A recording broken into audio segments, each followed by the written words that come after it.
If you're experiencing issues with voice chat not working in Roblox, follow these simple steps to troubleshoot and improve your experience.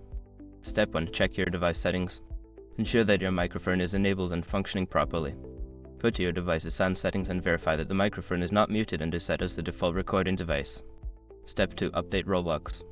Make sure you are using the latest version of Roblox. Check for updates in the App Store or on the official Roblox website, as updates often include bug fixes and improvements. Step 3. Adjust in-game settings. Open the Roblox game settings and navigate to the audio or voice chat section. Ensure that voice chat is enabled and that your microphone settings are correctly configured within the game. Step 4. Check network connection. A stable internet connection is crucial for a voice chat to work. Test your internet speed and stability, and consider switching to a wired connection if you're using Wi-Fi to improve performance. Step 5. Restart your device. Sometimes, simply restarting your device can resolve technical issues.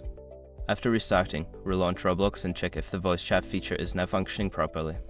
By following these steps, you should be able to resolve the issues with voice chat in Roblox.